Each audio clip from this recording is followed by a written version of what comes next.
जय श्री राधे कृष्ण। इस वीडियो में हम लोग सीखने वाले हैं घातांक का सवाल। तो घातांक का सवाल जो है परीक्षा में पूछा जाता है। अगर आपको अपना स्कोर बढ़ाना है, अपना अंक अच्छे लाने हैं तो वीडियो को लास्ट तक जरूर देखिए। यहाँ पर दिया गया 8/125 की घात 4/3 गुणा 8/125 की घात 2/3। तो देखिए यहाँ पर क्या है, आधार हमारा समान है ना, 8/25 है यहाँ पर 8/125 और यहाँ पर भी है 8/125।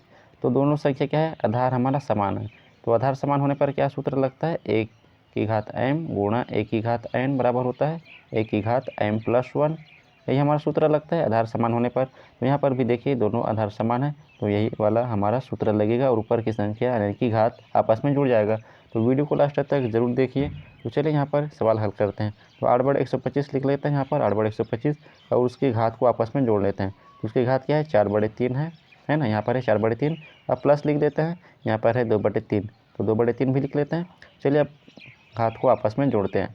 तो चलिए 8/125 आपस में लिख लेते हैं, है ना। अब इसको जोड़ेंगे तो 3 है तो एक बार लिखना पड़ेगा क्योंकि दोनों संख्या समान है, तो लघुत्तम क्या आएगा, 3 आएगा। अब ऊपर की संख्या जोड़ देते हैं तो 4 और 2 हमारा हो जाएगा 6। अब क्या करेंगे, यहाँ पर आ गया 6/3, है ना, 6/3 आ गया। तो अब क्या करेंगे, इसको भाग दे देते हैं। तो 3 एकम 3 हो जाएगा, 3 दूनी 6 हो जाएगा। तो यहाँ पर आ रहा है 2, है ना। तो इसको लिख लेते हैं शॉर्ट में, 8/125 की घात क्या हो रहा है, 2, है ना, 8/125 की घात 2 आ रहा है। अब इसको आपस में गुणा कर लेते हैं। तो इसको आपस में गुणा करने के लिए क्या करना पड़ेगा, इसको 2 बार आपस में गुणा करेंगे। तो 8/125 हो जाएगा और गुणा 8/125।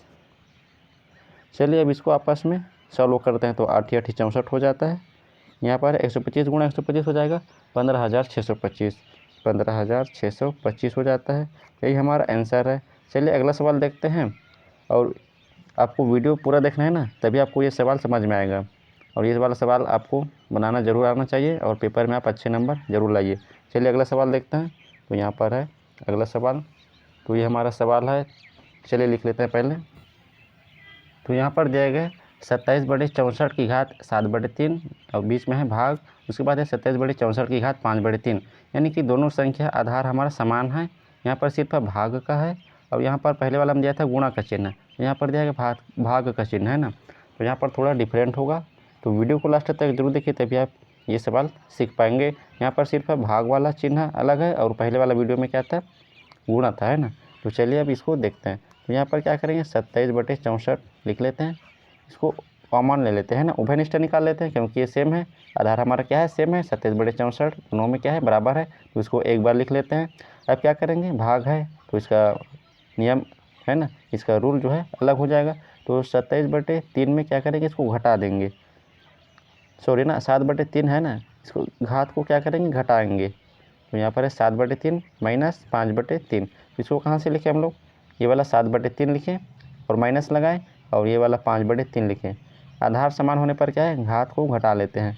तो चलिए घात को घटाते हैं। इसको एक बार लिखना पड़ेगा और घात को आपस में घटा देंगे, यही है हमारा आसान सा रूल। तो 27/64 लिख लेते हैं, 27/64। अब इसको आपस में घटाते हैं घात को। तो यहाँ पर क्या है, लघुत्तम समापवर्तक 3 आएगा क्योंकि दोनों 3 क्या है, कॉमन है, दोनों में 3 कॉमन है तो 3 कॉमन निकाल लिए। अब 7 में से 5 घटाएंगे तो 7 - 5 होता है हमारा, 7 में से 5 घटाएंगे तो 2 आएगा। तो यहाँ पर 2/3 आए घात। अब इसको कैसे लिखेंगे, चलिए इसको लिखना सीख लेते हैं। यहाँ पर आपको दिख रहा होगा तो यहीं पे लिख लेता हूँ मैं, है ना। तो क्या करेंगे, यहाँ पर 3 की, है ना, 3 का कितना बार गुणा करेंगे, 3 का 3 बार गुणा करेंगे तो कितना आएगा, 27 आएगा। तो 3 का 3 बार गुणा कर देते हैं, है ना, 3 की घात 3 लिख लेते हैं क्योंकि 27 और 3 की घात 3 बराबर एक ही होता है ना। तो 3 की घात 3 बराबर 27 और 4 की घात 3 बराबर होता है 64, है ना। 4 को कितने बार गुणा करेंगे, 4 को 3 बार गुणा करेंगे तो कितना आएगा, 64 आएगा, इसलिए 4 का 3 बार गुणा कर दिए। अब क्या करेंगे, ब्रैकेट बंद कर देते हैं और ये वाला घात हम लिख लेते हैं 2/3। अब क्या करेंगे, इसको सॉल्व करते हैं, उभयनिष्ठ निकाल लेते हैं। किसका निकालेंगे, ये 3 का उभयनिष्ठ निकालेंगे। तो 3/4, ये वाला 3/4 पहले लिखिए, 3/4 ये लिख लेते हैं यहाँ पर। अब क्या करेंगे, ये वाला 3 उभयनिष्ठ निकाल लेते हैं क्योंकि दोनों में क्या है, कॉमन है घात। तो 3 उभयनिष्ठ ऊपर निकाल लिए और पहले से क्या है 2/3 है, तो इसको पहले से 2/3 इसको गुणा कर यहाँ पर लिख लेते हैं 2/3। अब क्या करेंगे, ये 3 ऊपर का कट जाता है और ये नीचे वाला 3 कट जाता है, तो हमारे पास बचता क्या है, 3/4 की घात 2, है ना, आसान सा। 3/4 की घात 2 बचता है हमारा, 3/4 की घात 2। अब इसका मतलब क्या हुआ, 3 का 2 बार गुणा, 4 का 2 बार गुणा। तो 3 का 2 बार गुणा कर लेते हैं और 4 का 2 बार गुणा कर लेते हैं, क्योंकि इसका घात 2 है। तो 3 तिया 9 हो जाता है ना, 3 तिया 9 हो जाता है और 4 चौक 16 हो जाता है, 4 चौक 16। यही हमारा क्या हो जाएगा, आंसर हो जाएगा। अगर आप चैनल पर नए हैं तो चैनल को प्लीज़ सब्सक्राइब कीजिए, लाइक कीजिए और वीडियो को लास्ट तक ज़रूर देखिए। मिलते हैं अगले वीडियो में, तब तक के लिए वंदे मातरम, जय हिंद।